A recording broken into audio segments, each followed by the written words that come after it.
Okay, आवाज येतोय माझा? येतोय सर.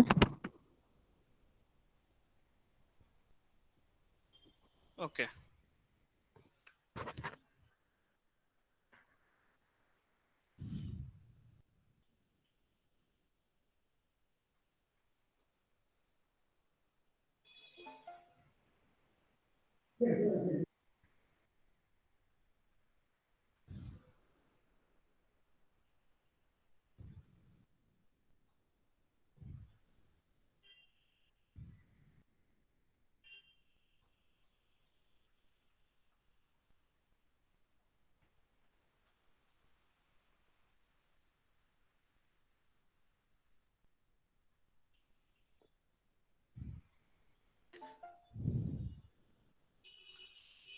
ओके, पीपीटी दिसतोय का?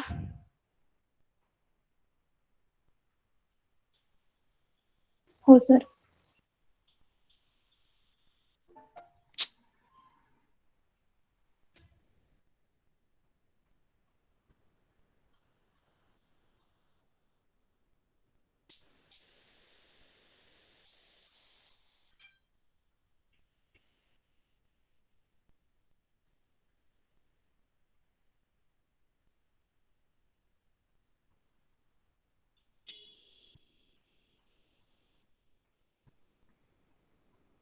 ओके.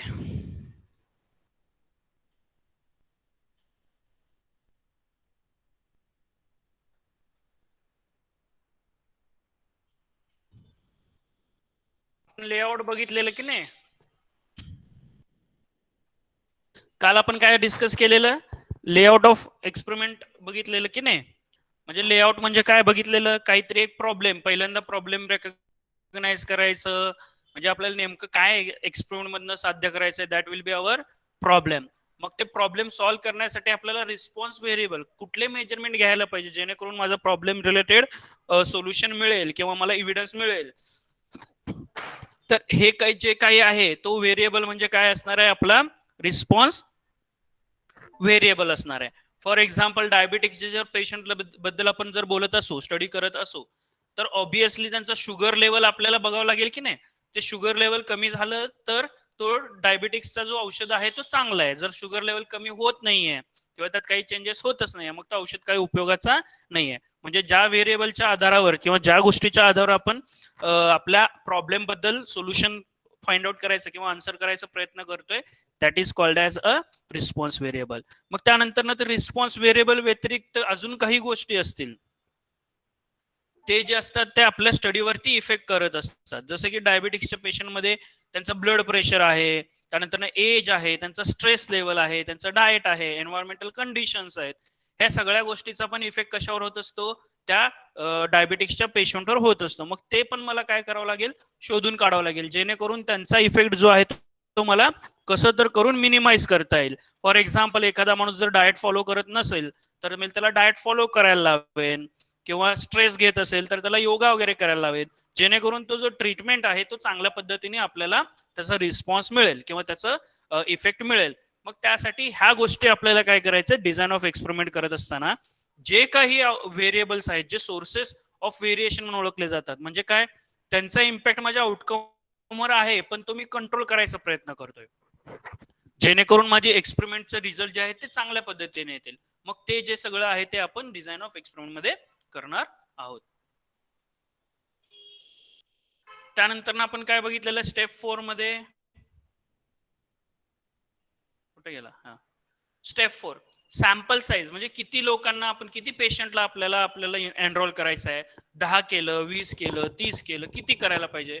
मग ते पहिल्यांदा मला सांगावं लागतं की मी एवढे पेशंट एनरोल करणार आहे, एवढे पेशंट एनरोल करून त्यांच्यावर मी एक्सपेरिमेंट करणार आहे. ओके. त्यानंतर त्या पेशंटला मी कसं अलोकेट करणार, ए ला कसं देणार, बी ला कसं देणार, रॅन्डमली देणार का नॉन रॅन्डमली देणार, म्हणजे डिझाईन कुठला वापरणार, ह्याच्याबद्दलचं थोडंसं आपल्याला अभ्यास आधीच करावं लागतं. मग त्यानंतर स्टॅटिस्टिकल अनालिसिस कुठला करणार, ओके, मग ते कसं रिपोर्ट करणार, ह्या सगळ्या गोष्टीचा लेआउट मध्ये उपयोग होतो. आता कॉन्सेप्ट ऑफ एक्सपेरिमेंटल एरर हा एक सगळ्यात महत्वाचा कॉन्सेप्ट आहे, नवीन कॉन्सेप्ट जो आज आपण बघणार आहोत. एक्सपेरिमेंटल एरर म्हणजे काय?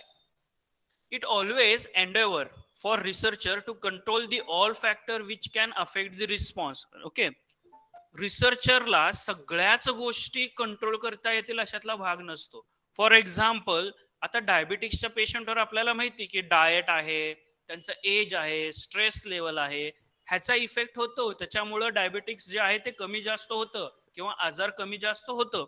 मग हे सगळ्याच गोष्टी ज्या आहेत ते आम्हाला कंट्रोल करता येतील अशातला भाग आहे का? नाहीये.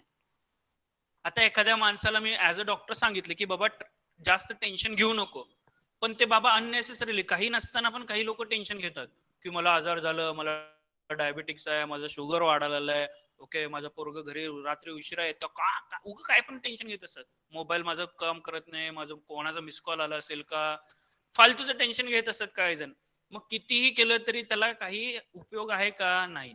पण त्याचा इम्पॅक्ट, त्या स्ट्रेस त्यांनी घेतलेल्या टेन्शनचं इम्पॅक्ट कशावर होणार आहे, त्याच्या शरीरावर होणारच की नाही. मग हे काही जे काही गोष्टी आहेत जे मला कंट्रोल करता येत नाही, ते आपण त्याला एक्सपेरिमेंटल एरर म्हणतोय. किंवा एक्सपेरिमेंट करत असताना कधी कधी काय होतं, एरर होतं, ते त्याला आपण म्हणतो experimental error. There are always a certain extraneous factor. Extraneous factor म्हणजे काहीतरी गोष्टी आहेत जे बाहेरनं इफेक्ट करतात. There are certain extraneous factor which are the beyond the control of researcher. अशा काही गोष्टी आहेत जे रिसर्चरच्या कंट्रोलच्या बाहेर आहेत, पण त्यांचा इम्पॅक्ट जो आहे तो रिस्पॉन्स व्हेरिएबल होत असतो. मग असे काही जे व्हेरिएबल आहेत त्याला आपण म्हणणार experimental error. These errors are the beyond the control of human approach is known as experimental error. For example, germination of seed.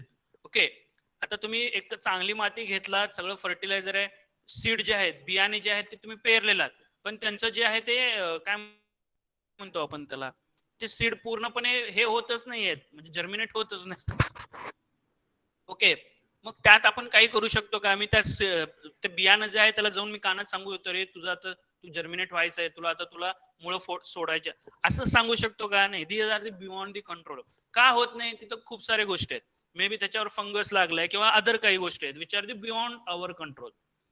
मग इथं काय होईल, जो मला आउटपुट यायला पाहिजे, प्लांटचा ग्रोथ व्हायला पाहिजे, तो होणार नाही.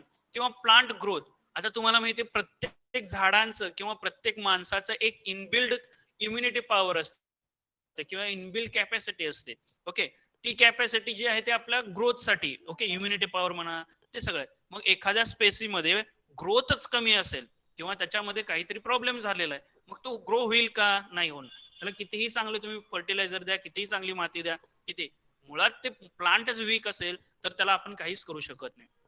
मग अशा प्रकारचे आपल्याला नंतर काही गोष्टी कळतात, याला आपण म्हणतो experimental error. Response to feed by animals.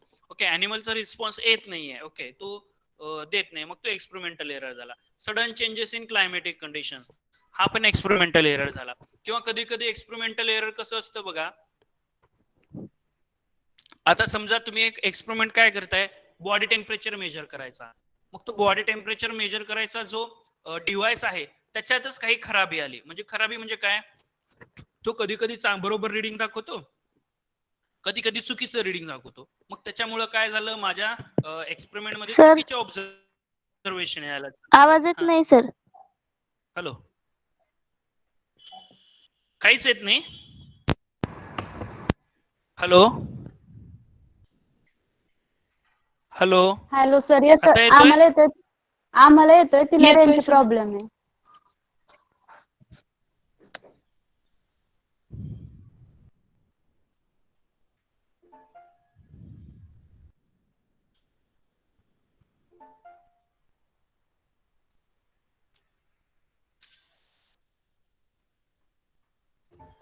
अरे अजून किती जण आहेत वेटिंग मध्ये?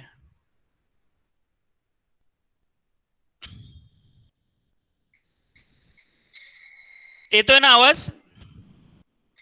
हो सर. हो सर. Okay good. मग मी काय सांगाल तो की एक्सपेरिमेंटल एरर, आता फॉर एक्झाम्पल तुम्ही वेट, आता तुम्ही सपोज तुम्ही एक औषध, दोन औषधं कम्पेअर करताय, बरोबर, ए आणि बी. कशावर आहेत ते? वजन कमी करणारे औषध आहेत. मग आता तुम्ही वजन कमी करण्यासाठी एक काही डिव्हाइस यूज करणार की नाही? ओके, मग ते डिव्हाइस कसं होतं, समजा तुम्ही 100 पेशंट जे आहेत एका ग्रुपमध्ये, 100 म्हणजे एक ट्रीटमेंट, एक औषध आहे त्याच्यामध्ये मी 100 पेशंट घेतलेले आहेत, दुसरं औषध जे आहे त्याच्यामध्ये मी 100 घेतलेले आहेत. मग ते 100 लोकांचं मी वेट मेजर करायला चालू केलं. मग मी नवीन मशीन घेतलेलं, आधी ते सुरुवातीला खूप छान होतं, पण मधनच ते बिघडलं. बिघडलं म्हणजे काय, पूर्णपणे ते बंद पडलेलं नाहीये. 2-3 किलोचं वजनचं डिफरन्स दाखवतो. युजली आपल्याकडे होतं बघा, तुम्ही 2-3 ठिकाणी वजन करा, 2.5-3 किलोचा फरक आपल्याला जाणवायला चालू होतं. मग तसं डिव्हाइस जो आहे तो चुकून मला न कळत तो बंद पडलाय. बंद म्हणजे पूर्ण नाही आहे, त्यात काहीतरी डिस्टर्बन्स आलेलं आहे. म्हणजे 5 किलो वजन दाखवायच्या ठिकाणी तो काय दाखवायला, 5.5 दाखवायला, 6 दाखवायला. मग इथं रिडिंग चुकीचे आले की नाही? मग ते चुकीचे रिडिंग आल्यामुळे काय झालं, मी जे काही कन्क्लुजन देणार आहे ते कन्क्लुजन जे आहे ते चुकीचं यायला चालू होतं. ओके, मग न कळत घडणारे error is non as the experimental error. Okay, मग ते आपल्याला युजली काय करायचंय, आधीच त्यांचं जजमेंट घ्यायचं असतं की अशा प्रकारचे प्रॉब्लेम येऊ शकतं. मग ते प्रॉब्लेम मला कसं सॉल्व्ह करायचं आहे ह्याच्याबद्दल थोडंसं जजमेंट घ्यायचं आपल्याला, आधी एक्सपेरिमेंट करायच्या आधी जजमेंट घ्यावं लागतं. मग हे एरर मोठ्या प्रमाणात आले तर ऑब्विसली काय होणार आहे, जे कन्क्लुजन येणार आहे ते चुकीचं येणार आहे की नाही? मग म्हणून एक्सपेरिमेंटल एरर वरती स्टॅटिस्टिशियनचं वॉच असणं गरजेचं आहे, नजर असणं गरजेचं आहे. आणि ते कसं कंट्रोल करता येईल ह्याच्याबद्दल थोडंसं त्यांनी डिझाईन एक्सपेरिमेंट म्हणजे प्लॅनिंग ऑफ एक्सपेरिमेंट करत असताना थोडं बहुत त्याचा अभ्यास करावा लागतो. आता फॉर एक्झाम्पल वेट मशीन असेल तर मी स्ट्रिक्ट इन्स्ट्रक्शन आधीच देणार की प्रत्येक 8 दिवसानंतर ते वेट मशीन कॅलिब्रेट करायचं. कॅलिब्रेट करायचं म्हणजे कसं करायचं, 1 किलोचं एक स्टँडर्ड वजन असतं ना, वजन आपला जो दगड असतो 1 किलोचा, तो 1 किलोचा वजन त्या मशीनवर ठेवायचं आणि बघायचं, चेक करायचं की तो 1 किलोच दाखवतोय का 1.25 किलो दाखवतोय का 1.5 किलो दाखवतोय किंवा पाऊण किलो दाखवतोय. मग हे असं मी पिरियॉडिकली चेक करणार, जो मशीन मी वेट मेजरमेंट करण्यासाठी यूज करणार आहे.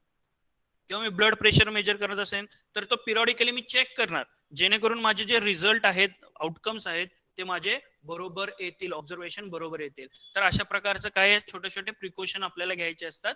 ओके, म्हणजे हे प्रिकॉशन आपण प्लॅन करायचे असतात. म्हणून आपण ह्याला म्हणतो planning of experiment, that is design of experiment. अशा बऱ्याचशा गोष्टी आहेत.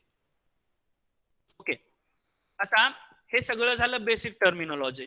आता सगळ्यात महत्वाचा IMP प्रश्न, वही पेन असेल तर लिहून घ्या. नेहमी एक प्रश्न विचारला जातो, तो प्रश्न काय आहे? Principle of DOE.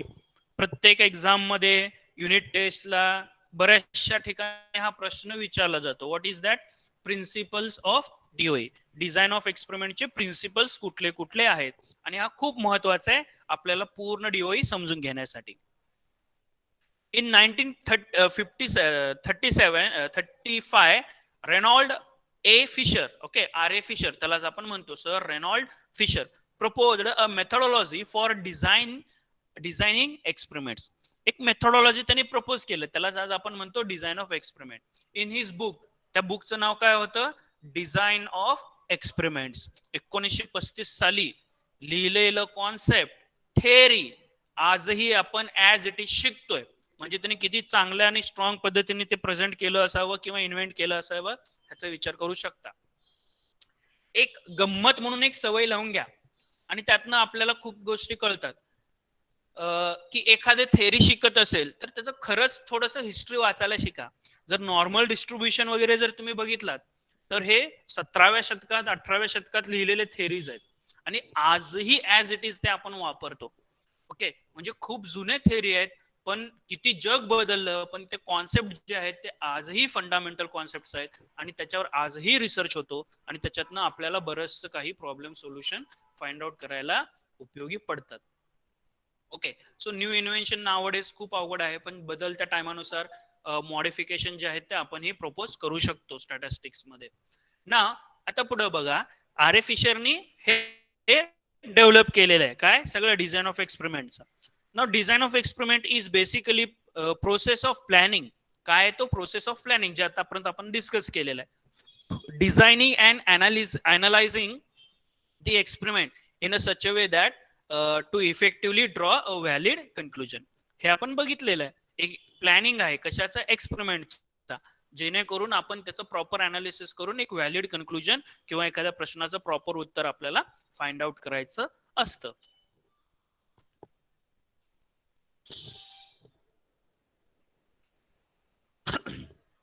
Now, powerful statistical methods are very important to get a statistically sound result. हे तर आपल्याला सगळ्यांना माहिती आहे.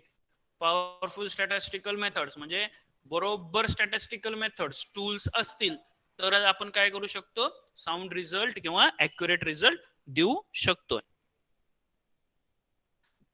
नाव पुढे बघा, there are three important principle of experimental design. 3 principle त्यांनी डिफाईन केलेले आहेत. प्रिन्सिपल म्हणजे तत्व, ओके, तत्व म्हणू शकता किंवा एक स्टँडर्ड. ओके, त्यांनी 3 स्टँडर्ड, तुम्हाला जर डिझाईन करायचा असेल एक्सपेरिमेंटचा तर तुम्हाला ह्या 3 गोष्टींचा नॉलेज असणं गरजेचं आहे आणि हे 3 गोष्टी त्या प्लॅनिंग मध्ये तुम्हाला इम्प्लिमेंट व्हायलाच पाहिजे असं त्याचं म्हणणं आहे. कळतंय का?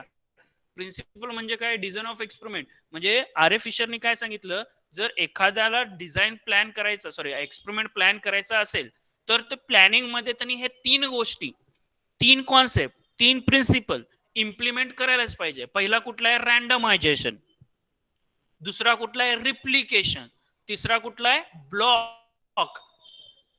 एक मिनिट हा.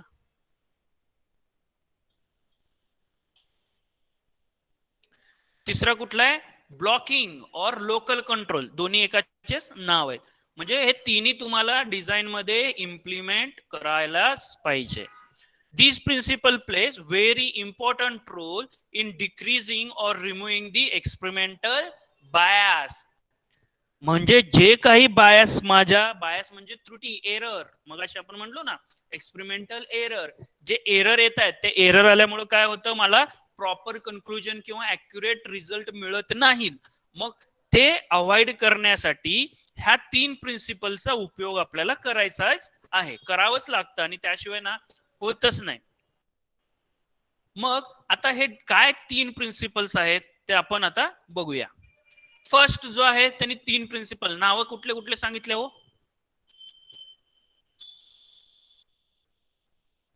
3 प्रिन्सिपलचे नाव कुठले कुठले आहेत? Randomisation, replication and local control or blocking. Hello, बरोबर ना? हो आवाज येतोय का? हो hello,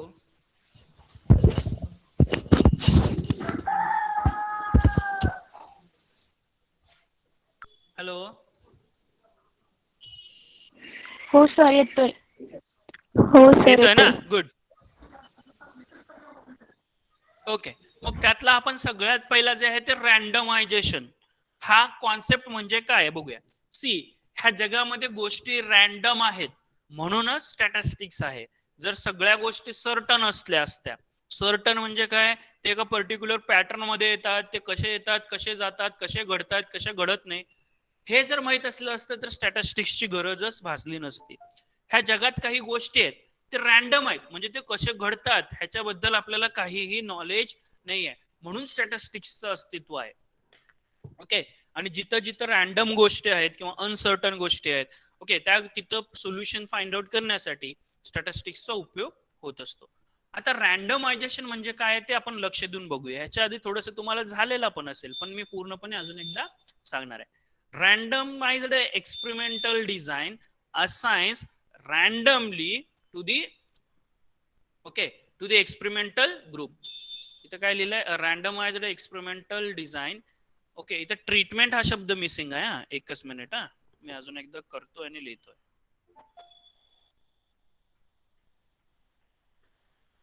Randomized design assign the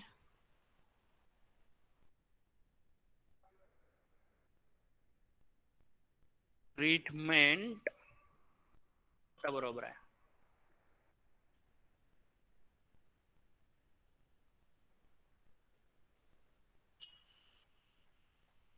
okay, randomization म्हणजे काय, in randomized experimental design we assign the treatments randomly to the experimental groups or experimental unit.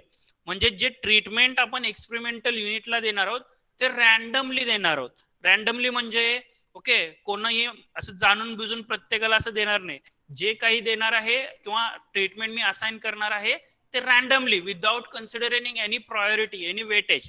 Okay, त्यांना कसल्याही प्रकारचं मी त्याच्यामध्ये मतभेद करणार नाहीये. जे काही आहे सगळ्यांना मी सरसकट वाटणार आहे. मग हे जे असतं distribution of treatment to the experimental unit is called as randomisation. आता आपण पुढे अजून समजून घेणार आहोत.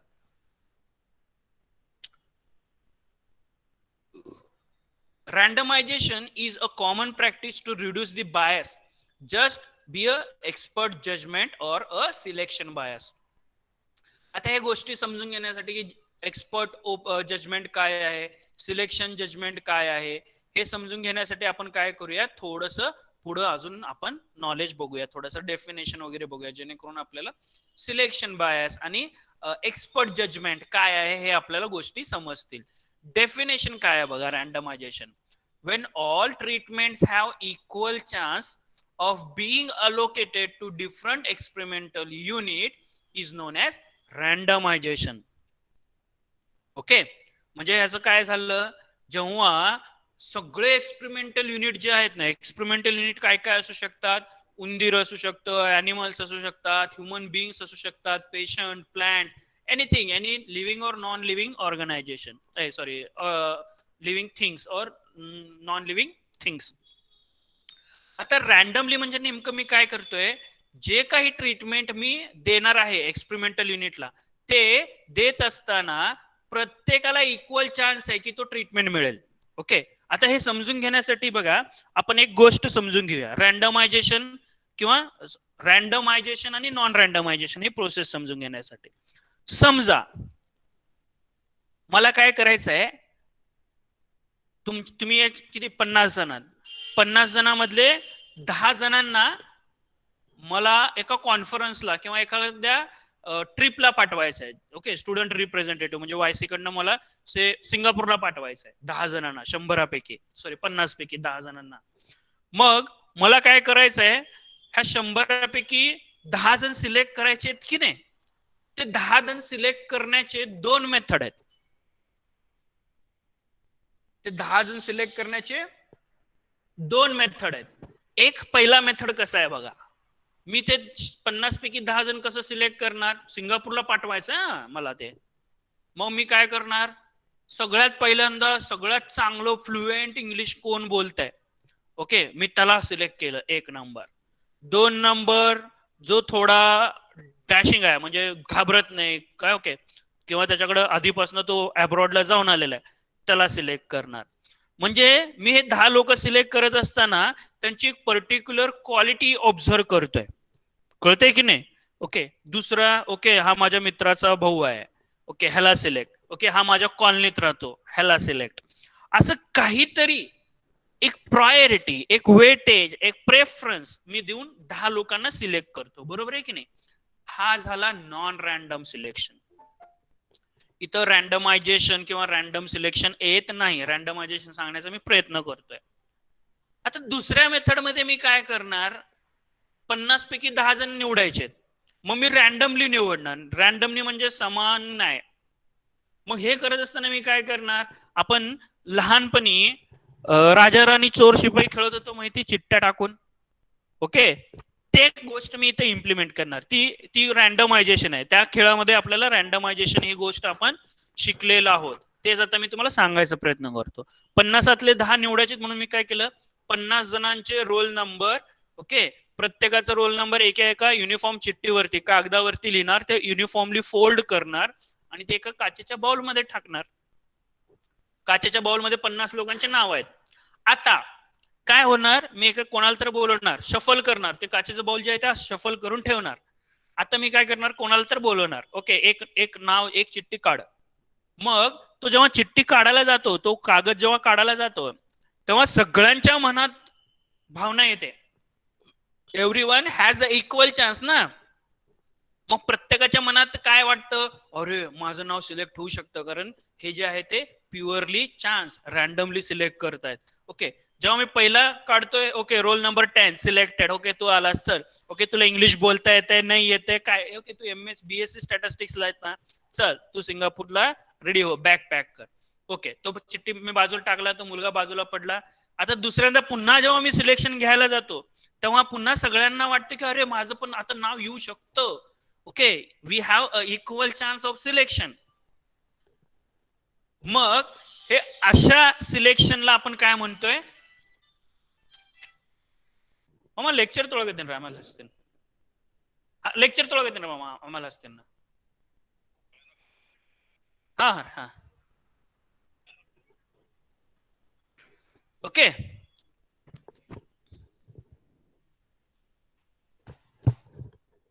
मग हे अशा प्रकारचं जे सिलेक्शन आहे, ओके, जेव्हा आपण रॅन्डमली म्हणतो, आपण रॅन्डमली म्हणजे कुठल्याही प्रकारची प्रायोरिटी कोणालाही मी न देता, ओके, सिलेक्शन केलं, मग हे रॅन्डम सिलेक्शन झालं. ह्यालाच आपण अलोकेशन पण म्हणू शकतो. ओके, रॅन्डमायझेशन म्हणजे थोडंसं ह्याच्या पलीकडे. मी ट्रीटमेंट देताना, ओके ओके, हा चांगला पेशंट आहे, हा वाईट पेशंट, असं काही बघणार नाही, प्रत्येकाला मी रॅन्डमली डिवाइड करणार. मग हे जे प्रोसेस आहे ह्याला आपण म्हणतो रॅन्डम प्रोसेस. कळते की नाही, रॅन्डमायझेशन आणि नॉन रॅन्डमायझेशन कळालं का? Hello, yes sir. मी काय शिकवतो ते कळतंय का, डोक्यावरनं जात आहे? मी एकदम सोपं करून शिकवायचा प्रयत्न करतोय. कळते सर. एकालाच कळालं का रॅन्डमली? नाही सर, कळालं, समजलं सर. अरे मग 3च जण रिप्लाय हो, एक 30 ते 20 तर हो यायला पाहिजे ना. येस सर, कळालं. Very good. कळाले. येस सर, कळाले. हो सर. थँक्यू. हो सर. Okay, good. मग आपण, मी ह्याच्या आधी पण तुम्हाला मीच म्हटलेलं बघा, स्टॅटिस्टिक्स आपण नवीन काही शिकणारच नाही ऍक्च्युली. आपण रिअल लाईफ मध्ये ना ह्या गोष्टी केलेल्या आहेत किंवा करतोय, तेच आपण इथं एक सायंटिफिक नाव घेऊन बघणार आहोत. आता रॅन्डमायझेशन सर, हे तर चिट्ट्याचा खेळ आम्ही लहानपणापासून खेळतो, राजा राणी चोर शिपाई. ओके, टाकायचा युनिफॉर्मली कुठला तरी एक घेणार, इक्वल चान्स आहे, राजा येण्याचा चान्स प्रत्येकाला सेम आहे, चोर येण्याचा चान्स प्रत्येकाला सेम आहे. मग हा रॅन्डमायझेशन आहे. तो जेव्हा मी ट्रीटमेंट अलोकेट करताना, म्हणजे एक्सपेरिमेंटल युनिटला ट्रीटमेंट देताना मी जेव्हा ही पद्धत रँडमायझेशन टेक्निक यूज करतो, that is called as randomisation. कळते की नाही? म्हणजे सगळ्यांना समान अधिकार किंवा समान चान्सेस आहेत, इक्वल चान्सेस आहेत to get the particular treatment. Is it okay? Now following are the main objective of randomization. मग रँडमायझेशन का करायचं? To valid statistical test of significance. जेवढे काही आपण स्टॅटिस्टिकल टेस्ट बघितलेले आहेत, एक 2च मिनिट.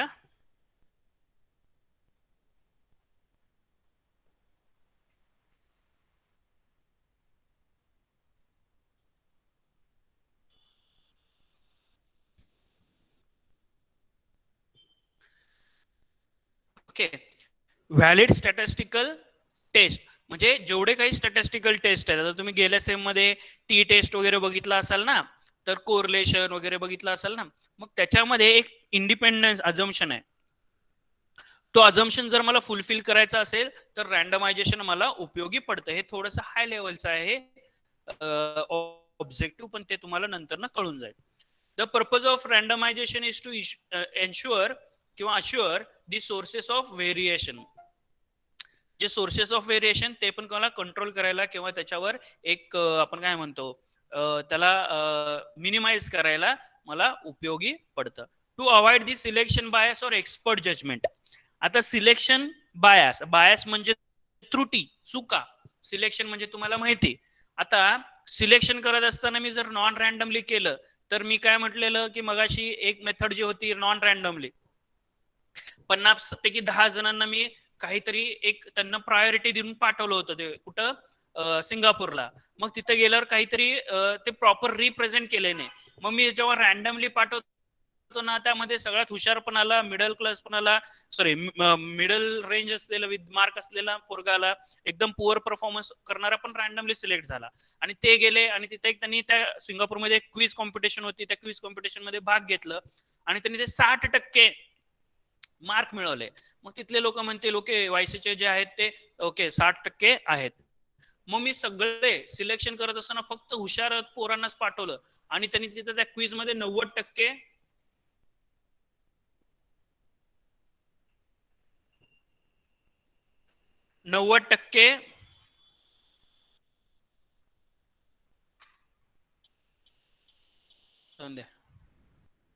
ओके, त्यांनी 90%, जे मी फक्त हुशार विद्यार्थ्यांना म्हणजे सिलेक्शन करत असताना मी फक्त हुशार एकदम हुशार विद्यार्थ्यांना मी पाठवलं.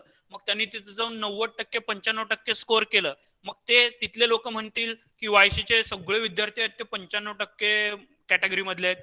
असं आहे का? नाही. मग रँडमली मी सिलेक्ट केल्यामुळे त्यामध्ये 2-3 हुशार आले, 2-3 मिडल आले, 2-3 पुअर आले. मग त्यांनी जाऊन एक 70-75% ऍव्हरेज स्कोर केला. मग ते जे आहे ते ट्रू रिझल्ट आहे की नाही? Is it okay? मग हा अवॉइड करण्यासाठी, सिलेक्शन बायस अवॉइड करण्यासाठी रँडमायझेशनचा यूज होतो. आता समजा मी 2 औषध आहेत तयार केलेले आहेत. ओके, मग ते तयार केलेले जे ते डायबिटिक्सवर आहेत. आता डायबिटिक्स मला कम्पेअर करायचे दोन्ही औषधं. मग सिलेक्शन बायस मध्ये मी काय करू शकतो माहिती का? मला समजा ड्रग ए आणि ड्रग बी आहेत, कम्पेअर करायचे आहेत. त्यातला ड्रग ए जो आहे तो माझा आहे, म्हणजे मी स्वतः तयार केलाय, माझ्या कंपनीचा आहे. मग मी काय करू शकतो माहिती का? रँडमायझेशन नसेल तर मी माझ्या ड्रगला म्हणजे ड्रगच्या ग्रुपमध्ये ना सगळे थोडे चांगलेच आहेत, त्यांना डायबिटिक्स आहे पण ते नॉर्मल आहे, खूप असं सिरियस वगैरे नाही आहे, किंवा ते एजड नाही आहेत, किंवा त्यांना दुसरा कुठलाही कसल्याही प्रकारचा त्रास नाही आहे. असे सगळेच पेशंट जे आहेत ना ते जाणून बुजून सिलेक्ट केले, मी सिलेक्शन केलं त्याने ते माझ्या ग्रुपमध्ये टाकलं, जेणेकरून माझं औषध चांगला रिझल्ट दाखवावा. आणि जो दुसरा औषध आहे ज्याच्याशी मला कम्पेअर करायचं आहे त्या ग्रुपमध्ये मी काय केलं माहितीये का? जाणून बुजून असे पेशंट मी टाकले डायबिटिक्सचे, त्यांना डायबिटिक्स सोडून अजून काहीतरी त्रास आहे किंवा त्यांचं एज आहे 70, 80, 85. ओके, जेणेकरून त्यांना कितीही औषध खाऊ घाला त्यांचं शरीर जे आहे ते रिस्पॉन्स करणारच नाहीये. मग मी असं जाणून बुजून करू शकतो की नाही? मग असं केल्यामुळे काय होईल? ऑब्विसली ड्रग ए चांगला दाखवेल, ड्रग बी वाईट दाखवेल. मग असं मी जाणून बुजून करू शकतो. त्यामुळं हे जाणून बुजून जे सिलेक्शन करायचे जे एरर निर्माण होणार आहे ते अवॉइड करण्यासाठी आपण रँडमायझेशन करतो. रँडमायझेशन मध्ये मी काय करणार? समजा 10 लोक मला घ्यायचे, 10 पेशंट ड्रग ए मध्ये म्हणजे माझ्या ट्रीटमेंट मध्ये घ्यायचे आणि 10 जे आहेत ते बी मध्ये घ्यायचे आहेत. मग मी 20 जणांची चिट्ट्या काढणार. ए पडलं तर चिट्ट्या काढलं, ए आलं, ओके काम करा, हे घ्या ए ला, ओके दुसरा नंबर आला, सगळ्यांना मी रांगेत उभा केलं 20 लोकांना, ओके चिट्टी काढलं, पहिला ए आलं, ओके ह्याला औषध ए द्या. मग त्याचं एज किती आहे, त्याला डायबेटिक सिव्हिअर आहे, नॉर्मल आहे, काय आहे, काही बघायचं नाही. डायबेटिक्स आहे ना, ये ए गेला तू बी घे, किंवा कॉइन टॉस करणार. 20 जणांना मी काय करणार, एका लाईनीत उभा करणार सगळ्या पेशंटला, कॉइन टॉस केला, हेड पडला ए दे, टेल पडला बी दे. मग आता ते रॅन्डमली ए आणि बी मध्ये डिवाइड झाले की नाही. मग आता जे रिझल्ट येईल ते मोर ऍक्युरेट येईल, जेणेकरून मला जे आहे कन्क्लुजन प्रॉपर वे मध्ये देता येईल. तर हे जे कॉन्सेप्ट आहे ह्याला आपण म्हणतो रँडमायझेशन. ओके, ह्याच्यावर काही प्रॉब्लेम, काही क्वेश्चन?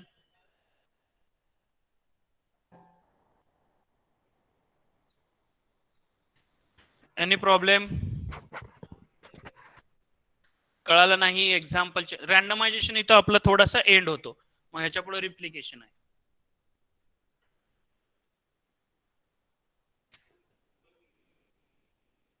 नो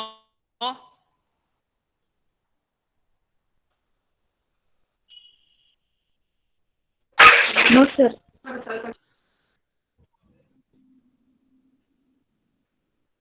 ओके चालेल. आपण रिप्लिकेशन आणि लोकल कंट्रोल जे आहे ते नेक्स्ट लेक्चरला बघणार आहोत.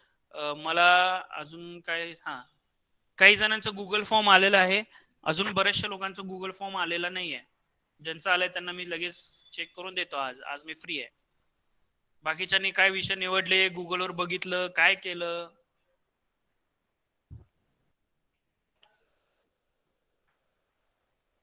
काय नाही.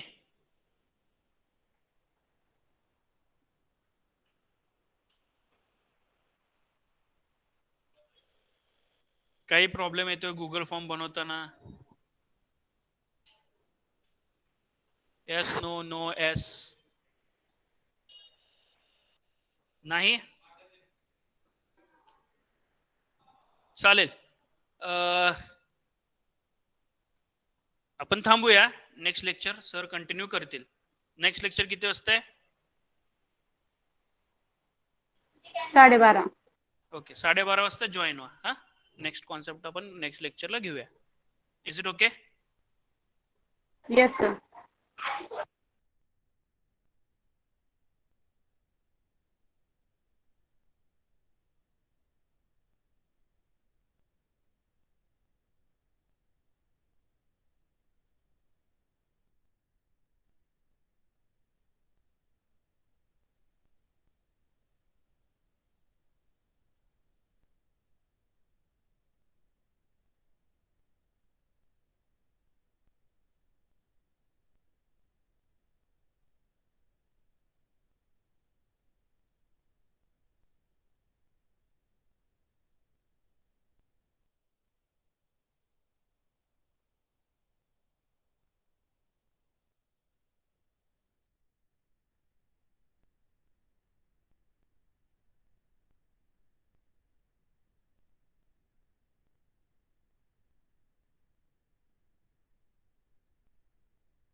हॅलो.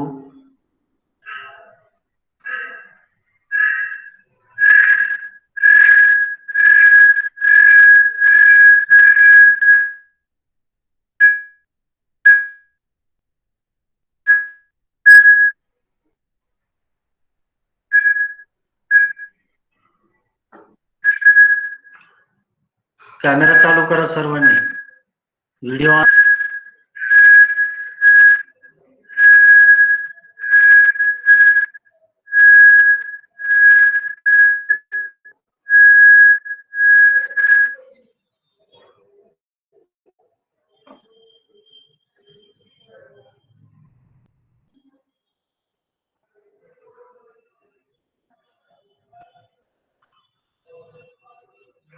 बोधे अगोदरचं लेक्चर नाही झालं का?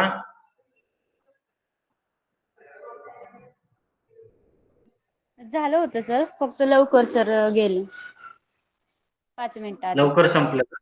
हा.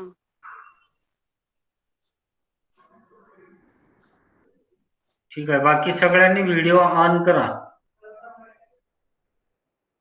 विनायक सपकाळ, काजल चव्हाण, अनिकेत कुमार, प्राजक्ता पवार,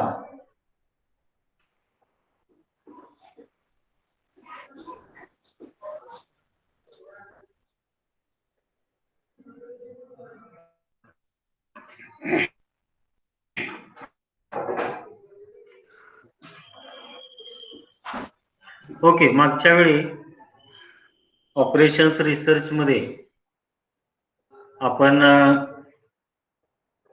मॅथमॅटिकल फॉर्म्युलेशन ह्या संदर्भात डिस्कशन केलेलं आहे. Mathematical formulation of verbal information. मग त्याच्यामध्ये एक व्हर्बल इन्फॉर्मेशन आपण तयार घेतली आणि त्याच्यावरून मॅथमॅटिकल फॉर्म्युलेशन तयार केलेलं आहे. एक एक्झाम्पल सुद्धा त्याचं आपण घेतलं होतं. खरं तर तुम्ही ते लिहून घेतलं असावं, पण जरी नसेल घेतलं तरी मी ते नंतर तुम्हाला त्या नोट्स देईल सगळ्या. आता त्याच्या पुढे थोडंसं आपण जाऊया.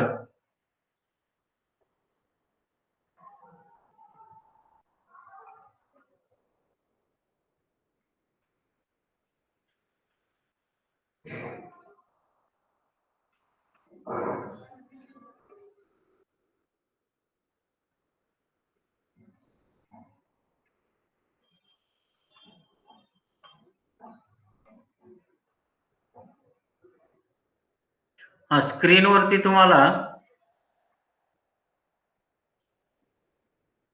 स्ट्रक्चर ऑफ लिनियर प्रोग्रामिंग दिसत असेल.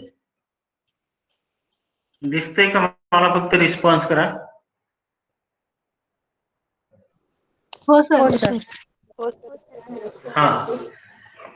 तर याच्यामध्ये आपण जो मॅथमॅटिकल फॉर्मॅट तयार केलेला होता, त्या मॅथमॅटिकल फॉर्म्युलेशनचे 3 पार्ट होते त्या स्ट्रक्चरमध्ये. आणि त्या स्ट्रक्चरमध्ये ते 3 पार्ट लिहिताना अगोदर आपण डिसिजन व्हेरिएबल्स सिलेक्ट केलेले आहे. डिसिजन व्हेरिएबल्स नंतर त्याचं ऑब्जेक्टिव्ह फंक्शन लिहिलेलं आहे आणि कन्स्ट्रेंट लिहिलेले आहे. ओके. मग याच्यामध्ये डिसिजन व्हेरिएबल्स म्हणजे नेमकं काय?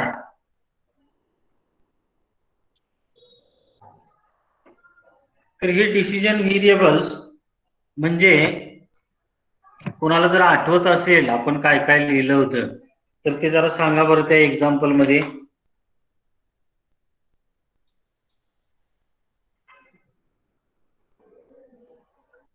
ऑब्जेक्टिव्ह फंक्शन काय होतं?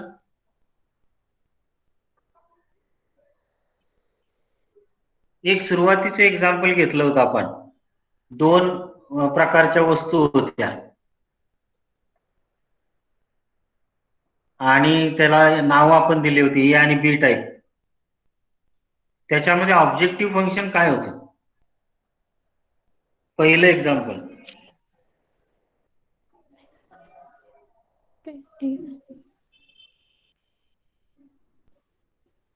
हॅलो, कोणी लिहिलं असेल तर सांगा ना.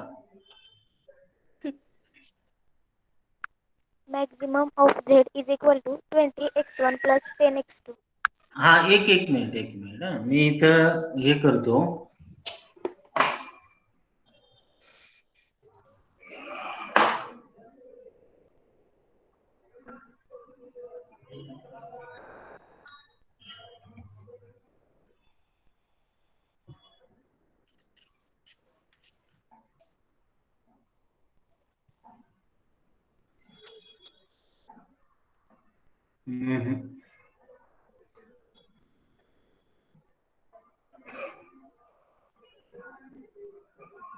Maximum of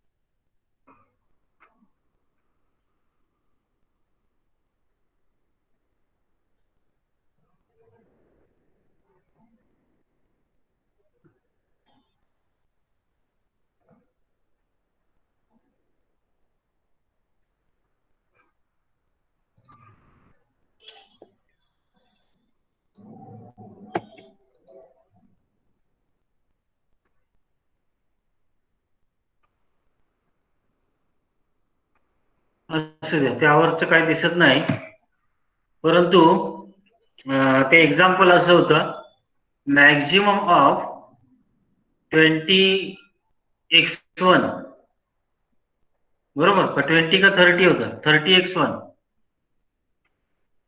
20x1 plus 30x2 subject to the conditions. त्यापैकी पहिली कंडिशन काय होती? 30x1 plus 40x2 is less than or equal to 1000.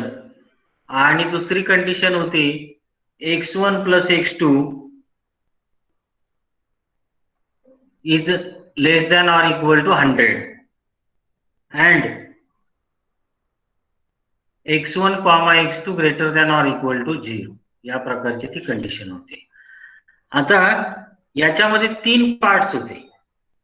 त्यापैकी पहिला जो पार्ट होता तो ऑब्जेक्टिव्ह फंक्शनचा होता, दुसरा जो पार्ट होता तो कन्स्ट्रेंटचा होता, आणि तिसरा पार्ट जो होता तो नॉन निगेटिव्हिटी रिस्ट्रिक्शनचा होता. ह्या तिन्ही पार्ट मध्ये x1 आणि x2 आलेला आहे, तिन्ही पार्ट मध्ये. मग x1 आणि x2 म्हणजे काय?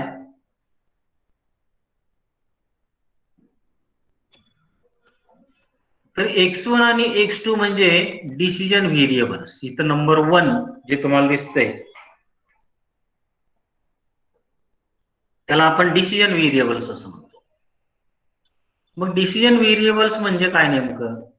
The certain activities which are used to evaluate the various alternatives according to the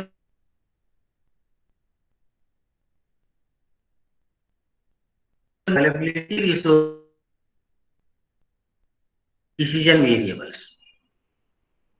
Usually decision variables are denoted by x1 x2 dash dash up to xn. म्हणजे प्रत्येक वेळी 2च व्हेरिएबल्स असतील असं काही नाही. 2 पेक्षा जास्त कितीही व्हेरिएबल्स असू शकतात. तर किती पर्यंत असतील? तर n पर्यंत, where n is any finite number, n पर्यंत व्हेरिएबल्स असू शकतात. The value of certain variables may or may not be under the decision makers control. या डिसिजन व्हेरिएबलच्या व्हॅल्यूज डिसिजन मेकरच्या म्हणजे त्या बिझनेसमॅनच्या किंवा स्टॅटिस्टिशियनच्या हातामध्ये नसतात, त्याच्यावरती त्याचा कंट्रोल नसतो. These decision variables are interrelated in terms of consumption of limited resources, require simultaneous solution. In an LPP model all decision variables are continuous and non-negative. Continuous and non negative याचा अर्थ असा की x1, x2 greater than or equal to 0 म्हणजे non negative. त्यानंतर दुसरा भाग याच्यामध्ये असा आहे the objective function. Objective function वरती आपण लिहिलेलं आहे maximise Z is equal to 20x1 plus 30x2. मग हे ऑब्जेक्टिव्ह फंक्शन म्हणजे काय? तर द ऑब्जेक्टिव्ह फंक्शन किंवा त्यालाच आपण गोल असं म्हणतो. The objective function of each LPP is expressed in terms of decision variables to optimise the criterion of optimality such as profit, revenue, cost and distance etcetera.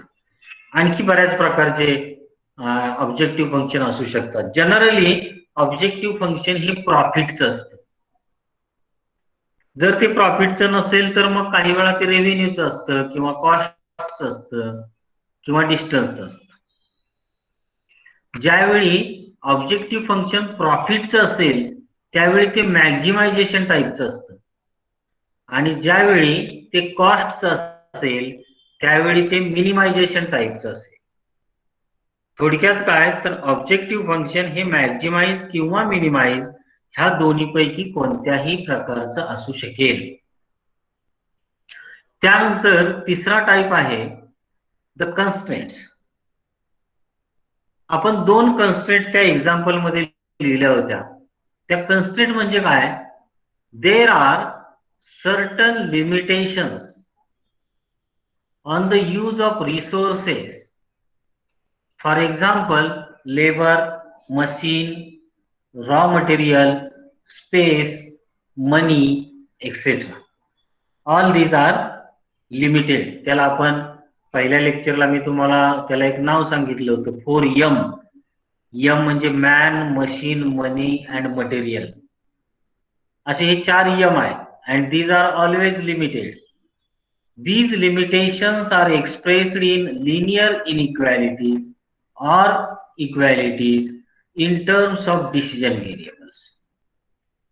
मग त्या decision व्हेरिएबलच्या terms मध्ये आपण ह्या कन्स्ट्रेंट्स लिहिलेल्या आहेत. आता ह्या ज्या कन्स्ट्रेंट्स आहेत त्या कन्स्ट्रेंट्स प्रमाणे एक कन्स्ट्रेंट समजा मी लिहिली.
असू दे, त्यावरती काही चालत नाही.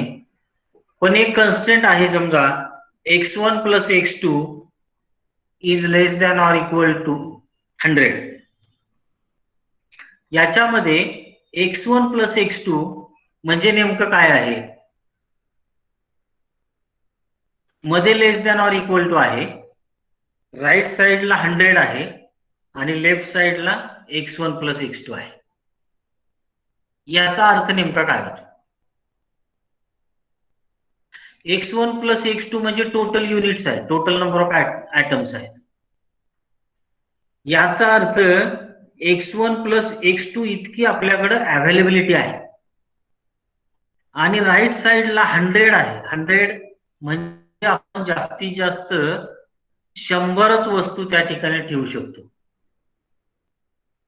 म्हणजे 100 वस्तू ठेवण्यासाठीची आपल्याकडे जागा आहे. कितीसाठी? x1 प्लस x2 साठी. So the left hand side is requirement and right hand side is availability. Requirement is less than or equal to availability. याप्रमाणे ते सूत्र तयार झालं. पहिल्या कन्स्टंट मध्ये सुद्धा तसंच आहे. पहिली कन्स्टंट 30x1 प्लस 40x2 अशी होती, लेस दॅन ऑर इक्वल टू 1000. याचा अर्थ असा की राईट साइडला 1000 आहे, 1000 इज अवेलेबिलिटी, आणि लेफ्ट साइडला जे काय आहे ती रिक्वायरमेंट आहे. आपल्याला तेवढा लागणारा खर्च आहे आणि आपल्याजवळ 1000 अवेलेबिलिटी आहे. म्हणजेच availability is less than or equal to requirement. परंतु प्रत्येक वेळी प्रत्येक सिच्युएशन मध्ये less than or equal to sign असेलच असं काही नाही. कधी कधी अवेलेबिलिटी आणि रिक्वायरमेंट ही सारखीच सुद्धा असू शकते, किंवा requirement is greater than or equal to availability असंही असू शकतं. याचा अर्थ कन्स्ट्रेंट मध्ये मधलं जे साइन आहे ते साइन ह्या तिन्हीपैकी कुठलंही असेल. 3 म्हणजे काय? Less than or equal to, किंवा इक्वल टू, किंवा greater than or equal to. ह्या तिन्हीपैकी कुठलंही साइन कन्स्ट्रेंटच्या मध्ये असू शकेल. असं एक एक्झाम्पल आपण तयार केलेलं होतं, त्याला फॉर्म्युलेशन असं म्हटलेलं होतं. आता हे फॉर्म्युलेशन तयार करताना नक्की कोणत्या स्टेप्स आपण वापरलेल्या आहेत ते जरा पाहूया.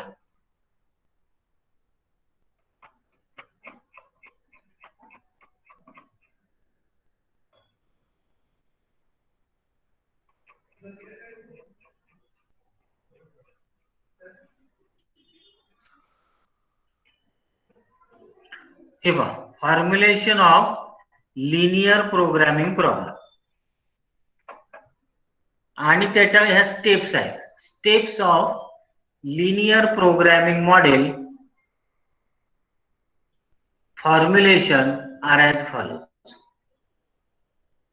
मग त्यातली पहिली स्टेप अशी होती, म्हणजे जे आपण फॉर्म्युलेशन केलेलं होतं त्या एक्झाम्पल मध्ये किंवा नंतरच्या एक्झाम्पल मध्ये, त्याच्यामध्ये पहिली स्टेप अशी होती, आयडेंटिफाय द डिसिजन व्हेरिएबल्स. म्हणजे x1 आणि x2 काय आहेत हे अगोदर आपण आयडेंटिफाय केलेलं आहे. ती पहिली step, identify the decision variables. कसे करायचे? हे आयडेंटिफाय कसे करायचे decision variables?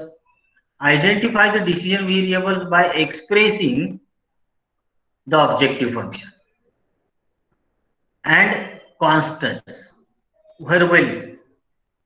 If there are several decision alternatives available, then identify the decision variables by the answer of question what decision must be made in order to optimize the objective function.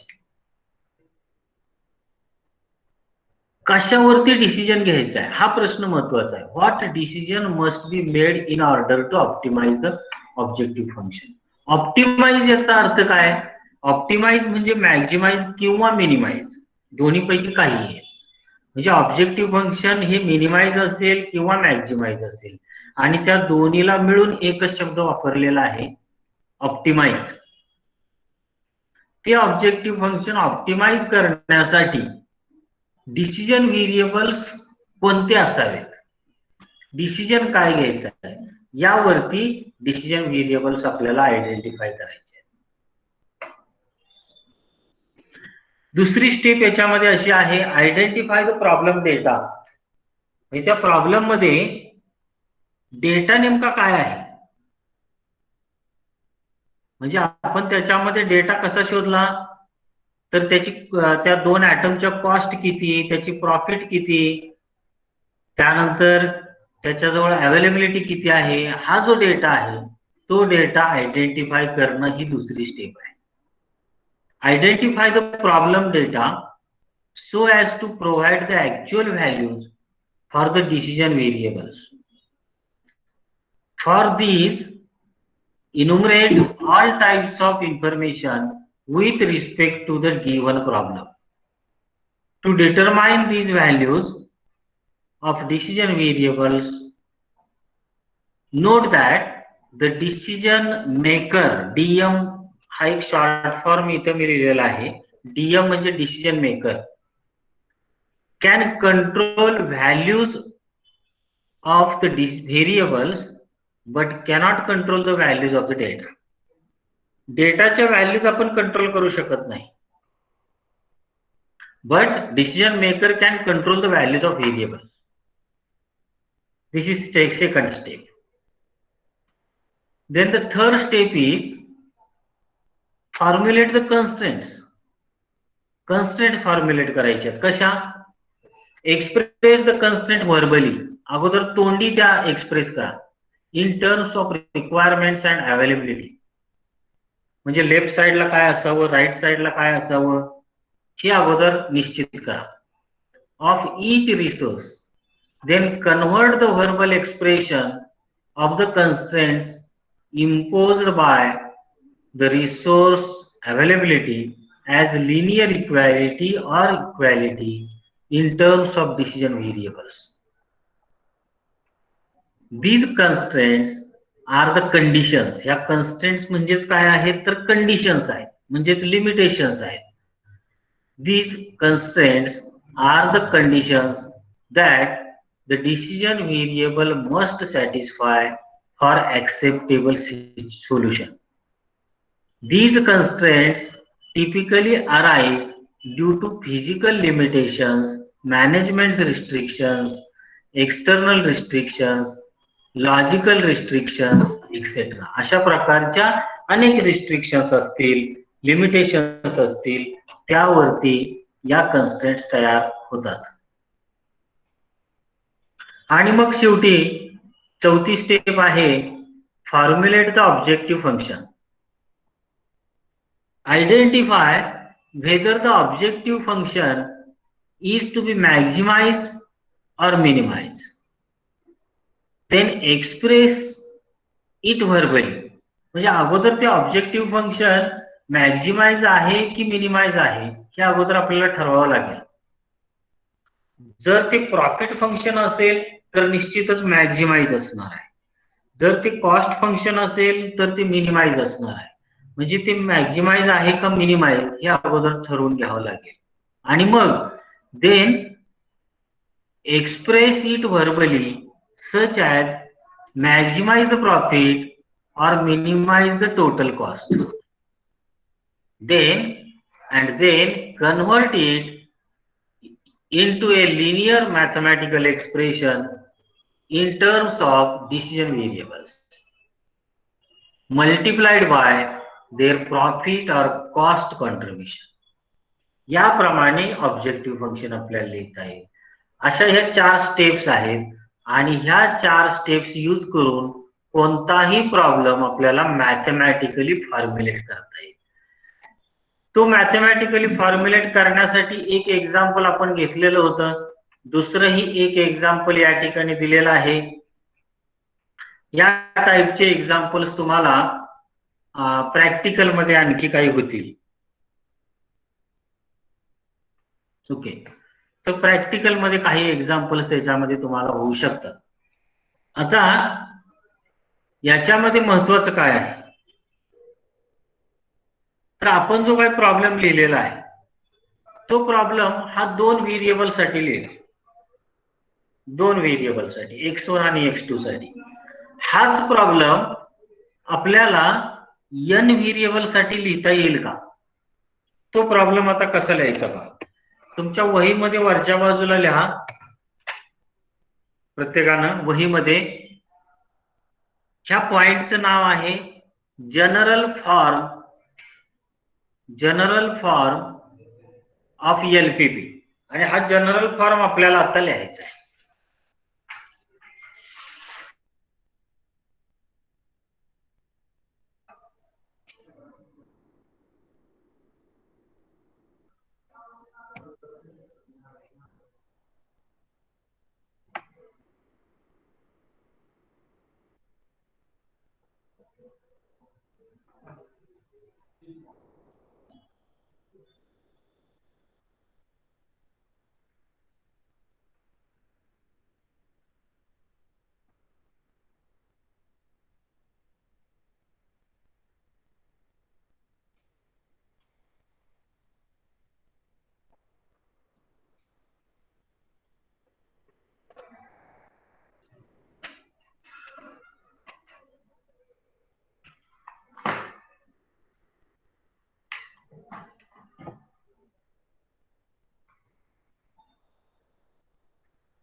Okay, general form of एलपीबी.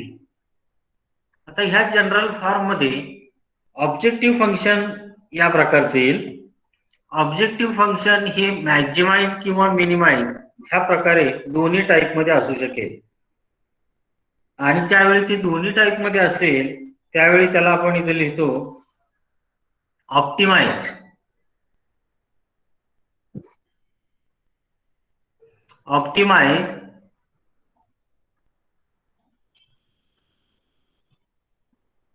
z equal to C1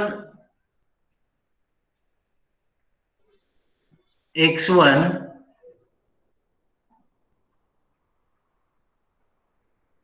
plus C2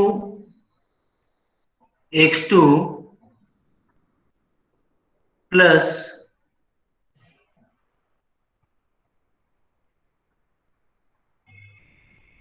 dash dash dash plus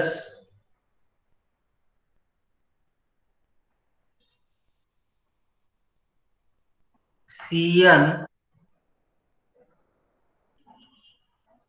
xn.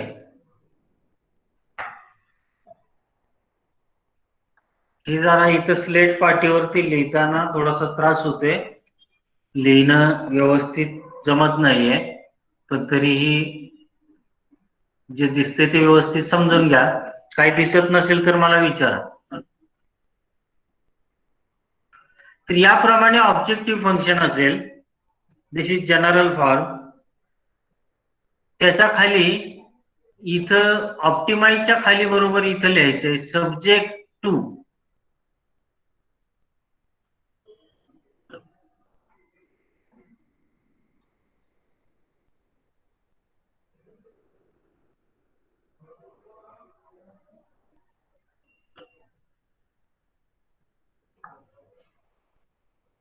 Subject to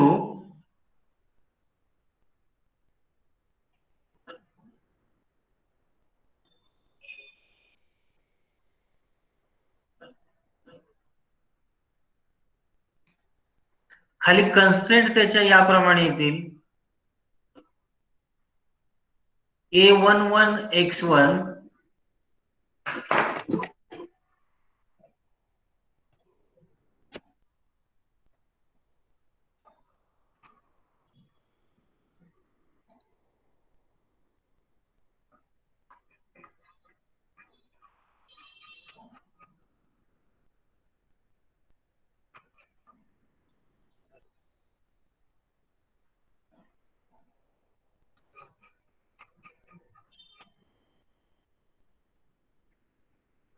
ठीक आहे. तुमच्या स्क्रीनवरती दिसत असतील त्याप्रमाणे लिहा. या इथं काही मला लिहिता येत नाही. Optimise this is general form म्हणजे general mathematical model of linear programming problem. Optimise z equal to C1 x1 plus C2 x2 plus dash dash dash plus Cn xn. त्याच्या खाली दुसऱ्या लाईनला आहे subject to the constraints. Constraints मध्ये पहिली constraint असेल A11 x1 plus A12 x2 plus dash dash dash plus A1n xn. ही झाली लेफ्ट हँड साइड. त्याच्यामध्ये ह्या तिन्हीपैकी कुठलंही साइन असेल ते मी ब्रॅकेटमध्ये लिहिलेलं आहे. Bracket less than or equal to greater than or equal to, या तिन्हीपैकी एक साइन असेल कुठलंही. आणि ब्रॅकेटच्या बाहेर राईट हँड साइड आहे. राईट हँड साइड म्हणजे अवेलेबिलिटी, आणि अवेलेबिलिटी आहे B1.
Okay, write this.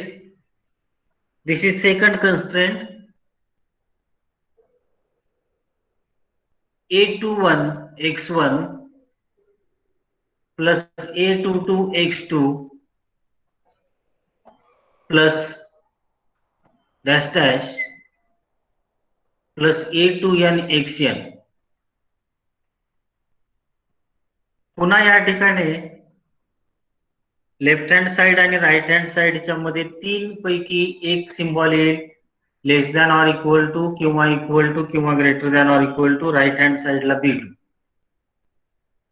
Dash dash up to खाली. शेवटची कन्स्ट्रेंट, एकूण कन्स्ट्रेंट किती असू शकतील तर m इतक्या असू शकतील असं आपण कन्सिडर केलेलं आहे. आणि शेवटची कन्स्ट्रेंट असेल AM1 x1 plus AM2 x2 plus dash dash plus AMN xn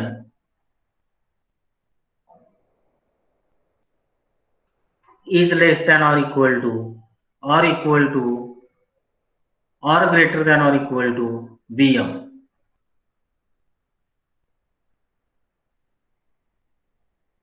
आणि शेवटचा part and x1 comma x2 comma dash dash up to xn is greater than or equal to 0.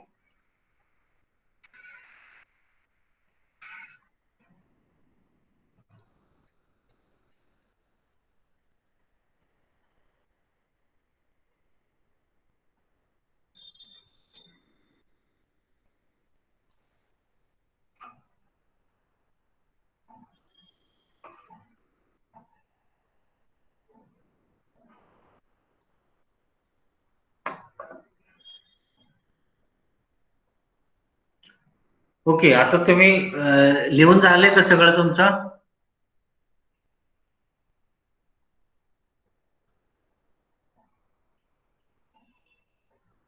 General form सगळा लिहिलाय का? भोसले जरा सांगा.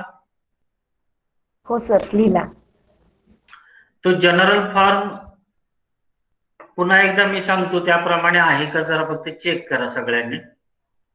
General form of LPP, अगोदर पहिली जी line लिहिली तुम्ही ती आहे object optimise Z is equal to C1 x1 plus C2 x2 plus dash dash dash plus CN xn. त्याच्या खाली दुसरी लाईन आहे सब्जेक्ट टू द कन्स्ट्रेंट्स. त्या खाली तिसरी लाईन आहे A11 x1 plus A12 x2 plus dash dash dash plus A1n xn bracket मध्ये less than or equal to और greater than or equal to B1. त्याखाली दुसरी कन्स्ट्रेंट म्हणजे तिसरी लाईन, दुसरी कन्स्ट्रेंट आहे A21 x1 plus A22 x2 plus A23 x3 plus dash dash dash plus A3n xn less than or equal to और greater than or equal to right hand साइडला B2. त्याच्या खाली ही दुसरी constraint झाल्यानंतर खाली dash dash करायचंय उभ्या lines, आणि म्हणजे मध्ये आणखी काही कन्स्ट्रेंट्स आहेत आणि त्याच्यामध्ये शेवटची कन्स्ट्रेंट जी लिहिलेली आहे ती आहे AM1 x1 plus AM2 x2 plus dash dash dash plus AMN xn less than or equal to और greater than or equal to BM. याप्रमाणे हा जो मधला पार्ट आहे कन्स्ट्रेंटचा त्या एकूण स्मॉल m इतक्या कन्स्ट्रेंट्स आहेत आणि त्याच्या खाली अँड शेवटचा पार्ट जो आहे तो म्हणजे non negativity restrictions x1, x2, x3 dash dash up to xn. All decision variables are greater than or equal to 0. हे स्ट्रक्चर आहे, हा जो फॉर्म आहे याला जनरल फॉर्म ऑफ LPP. म्हणजे परीक्षेमध्ये तुम्हाला याच्यावरती प्रश्न असा विचारला जाऊ शकतो जनरल फॉर्म ऑफ LPP किंवा प्रत्येक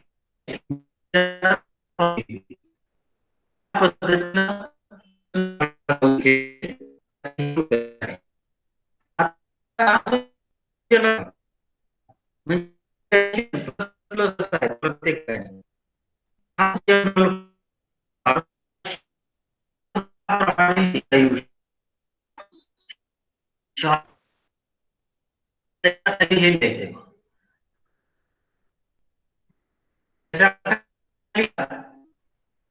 short form of LPP.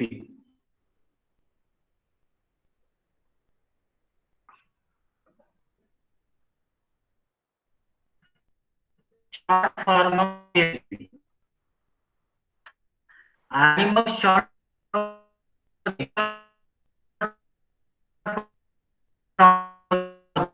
Optimise Z is equal to जिथं प्लस त्याच्या ऐवजी आपण इथं समेशन साइन यूज केलेला आहे. समेशन CJ XJ आयच्या ऐवजी जे वापरलेला आहे हे एक लक्षात ठेवा. जे is equal to 1 to n. त्याच्या खाली सब्जेक्ट टू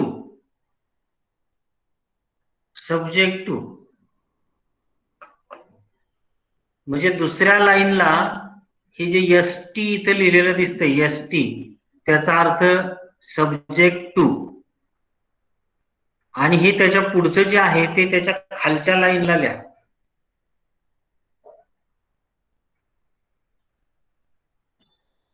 सब्जेक्ट टू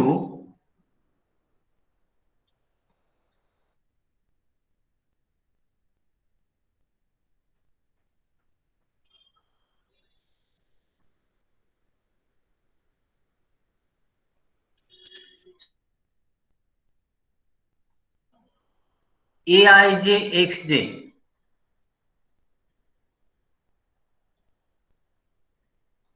म्हणजे सगळ्या कन्स्ट्रेंट्स ह्या फक्त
सर आवाज येत नाहीये.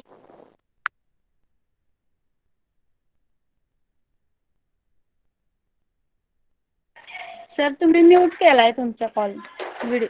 हा, येतोय का आवाज? अहो सर इतक्या वेळ तुम्ही म्यूट केलेला होता, आत्ताशी अनम्यूट केला.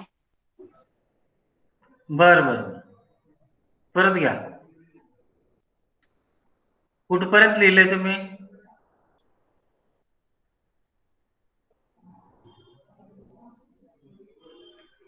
कुठपर्यंत लिहिलेलं आहे? मॅट्रिक्स फ्रॉम पासनं लिहायचंय खालचं बाकीचं, तेव्हापासनं तर तुमचा आवाज गेलता. हा.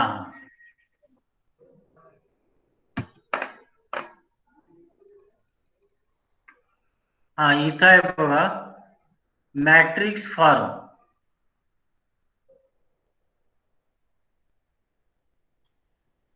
हा मॅट्रिक्स फॉर्म तिसरा फॉर्म आहे, तिसरी डेफिनेशन. हा इथून इथपर्यंतचा पार्ट जो आहे तो मॅट्रिक्स फॉर्म आहे. Optimise Z is equal to C X subject to ax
hello.